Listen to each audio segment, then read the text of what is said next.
I'm Dana Han-Klein here with Jimmy O. Yang for How to American. We'll start with how do you American? That's quite the question, I know. right? As you can learn from the book, you can American. I think for me, for a long time, I try to be as American as possible because I came here when I was 13, and the last thing you want to be is that foreign kid that you actually are. So I try to do everything from listening to hip-hop, watching BET Comic View, to playing football. I just try to be as American as possible, and then eventually as you grow up, you kind of learn to be proud of who you are.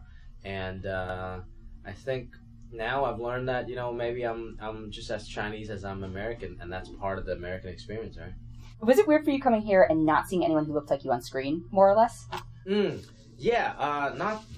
Not much at all. I mean, Yao Ming was like the only guy, and he's a giant. Yes. And then I just remember any time I would see an Asian person on TV, I was just so proud and happy. Like me and my dad would just gather around the fireplace. Yeah. It was Bobby Lee, Dr. Ken, and just a few, very few. But every time I just remember, oh my God, that's so cool! Like I made it. Have you yet to be confused for another Asian actor? Yeah, it was. One time an agent confused me as Ken Jeong, I think. He came up to me, he's like, congratulations on Ride Along 2. I'm like, what? Did I book a movie that I didn't know about? He's like, yeah, no, congrats on Ride Along 2. And then I'm like, no, what are you talking about? He's like, Ken, right? I was like, oh my God. It's like, that's beyond racist. That's like, you just stupid, right? Like, we're not the same age, we don't look the same, but I guess when you see an Asian person in a comedy club, you just assume it's one person. At least it wasn't like a hospital, and he was like, we need you to deliver a baby. Right. Like, sorry. Yeah. Don't have those skills. So you did 101 auditions before Silicon Valley. Oh, yeah. What was the worst one that you're willing to talk about? There's so many bad ones. I wrote about it in detail in my book. Like, one of the first ones was Modern Family. I had 2-3 lines in it. And I was really stoked, I was just hoping to get on some, like, commercial auditions, and I got this Modern Family, which is a huge show. And then Jeff Greenberg, the casting director, he's, like, old school. I think he casted Cheers and, like, Wings and, like, a lot of old sitcoms. He was nice when I first went in. First of all, the audition was all Asian people. Every Asian person from Hollywood you can think of. You, Ken Jeong. Yeah. Well, Yao Ming was there. He's too big time for that. Yeah, Yao Ming was there, Jeremy Lin before he blew up. And then I went in there, and it was just me and Jeff, and then he started reading with me, and he gave me some notes. He was like, okay, this guy's actually genuine, he's not lying to her, blah, blah, blah. I'm like, oh, okay, so I took a second to internalize that, and then I was like, okay, so he's not lying to her, he's da-da-da, and then he just snapped. He was like, just do what I fucking tell you, Jesus Christ. And I was so shook as, like, a young actor, and now looking back at that, I'm like, how can someone do that, Because I met so many great casting directors that I also talked about in the book that helped me out throughout my career.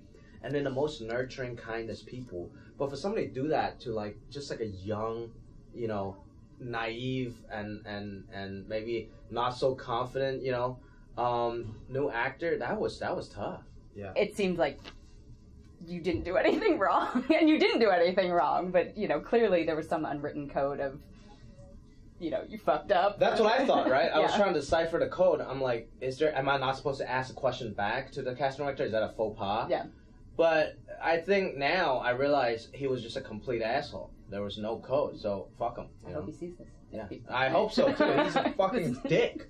There's so many great casting directors, but he's just one of those casting directors that's, in a way, so important, right? Because he casts a really important show, but he's just so mean, and I'm sure other actors have had experiences with that. And that's just, like, one bad apple can make you really have a bad opinion about the whole industry. Are there roles now that you feel comfortable turning down? Like, you spent so much time, like, auditioning, and now, what do you base that on? I think mostly I based it on just the material and the other people that are involved, right? Because sometimes, say, I don't get something, like, not necessarily the script is bad, but it's just like, I don't really get the tone.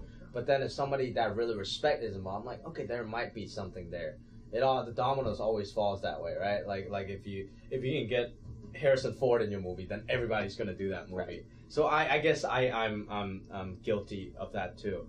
But yeah, I try to, I write also, so I try to be a good reader and read everything I can, and pick the projects that speaks to me. Have you noticed a dramatic shift in the roles you've been offered? I think maybe just more stuff. You know, whereas back in the day I have to like really fight for it. You know, now I still have to fight for it for sure. But I'm given more opportunities now than before. Yeah. You're also going to be in like the most exciting, hopefully, Asian movie of the summer. If you had to choose, would you rather be rich or Asian? Like you could only be one or the other. You had to give up your cultural identity. So would I be like Asian, a rich white dude or something? So would I be Asian and really poor? Not really poor, but just like average age. Like you'd have to work at like a financial institution or something. Like make ends meet, you know. Okay, but if I'm rich, I have to be white. Or another race, but you can't be Asian. Now, is it just a change, like right now, or is it like I was born like that? Ooh, we'll go with right now. Right now, I just changed. Yeah. Oh man, I have to be Asian and not rich. I feel like if I was born that way, that'd be an easy. Then I would just be rich and white. Yeah, that sounds amazing to me. Yeah, that's the easiest thing in the world to be right now. Absolutely. So you worked as a DJ in a strip club. Oh yeah. What would your stripper name be? Not your DJ name, your stripper name.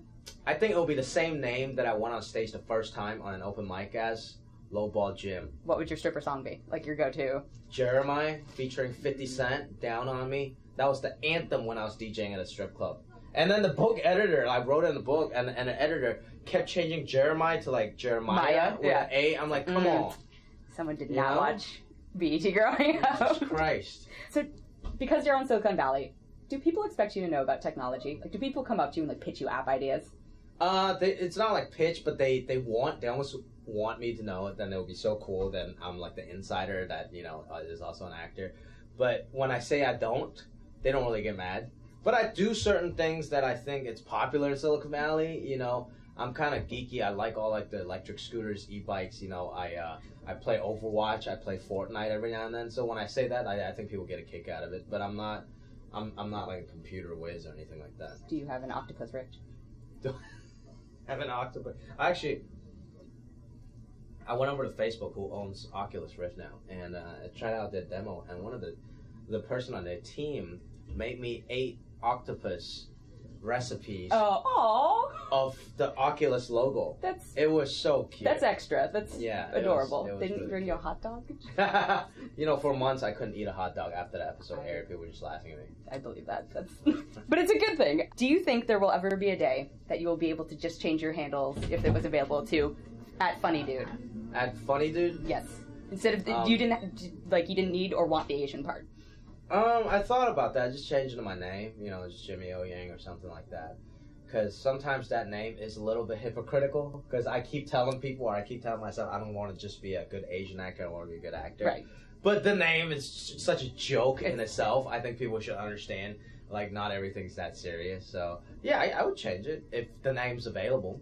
I'm pretty sure. Find out. I'm pretty sure Bobby Lee owns that name. Somebody owns that name. Also, I've never met someone with 4 Chinese characters in their name before. Oh yeah. I did not know that was. It was my last name's 2 characters and then my first. Are you like a unicorn? Like what? Crazy, right? So bizarre.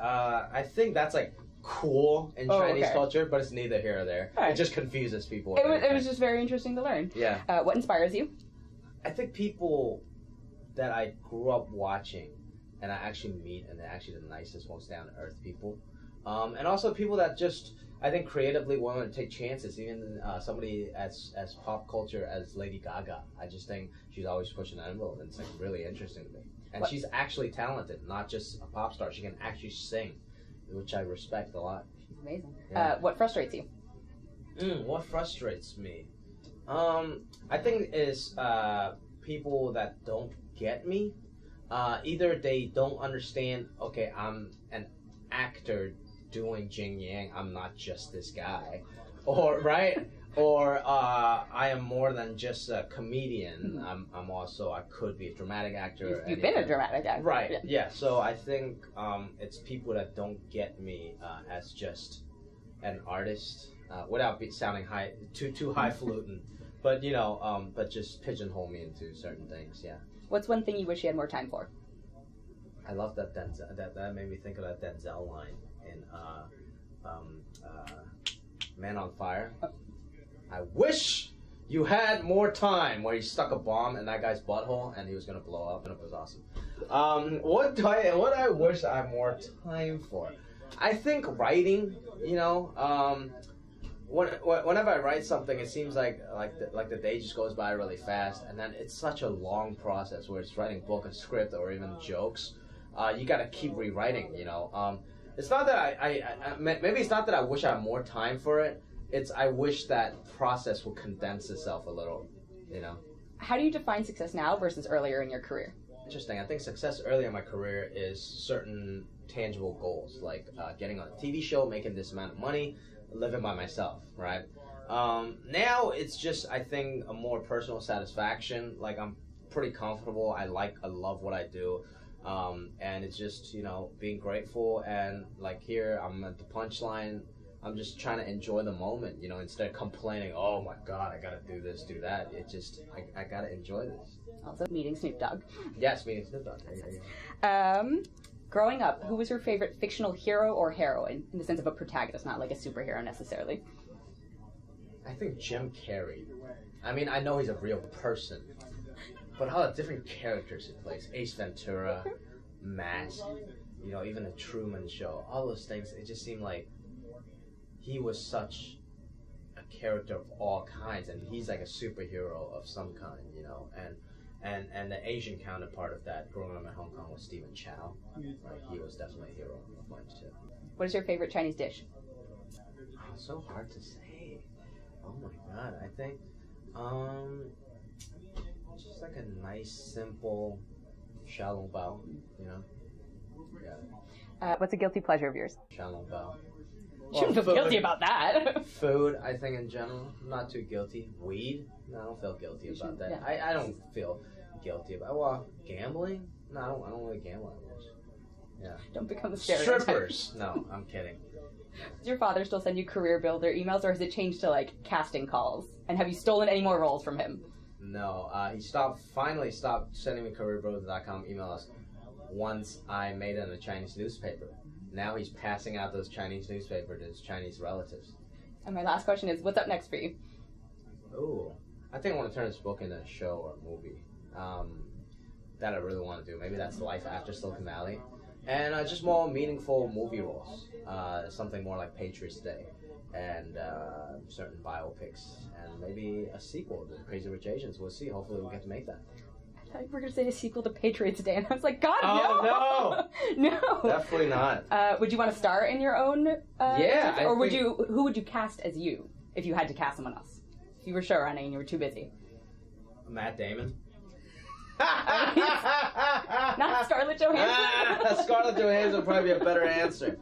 I don't know. I would cast people I really respect around me. I would hope to cast them. Like, maybe Bobby Lee can play a character. Maybe Kenny can play a character. But I don't know. I can't. I need to play myself, I think. That's fair. Yeah. Well, thank you so much for your time. Thank Congrats you on everything.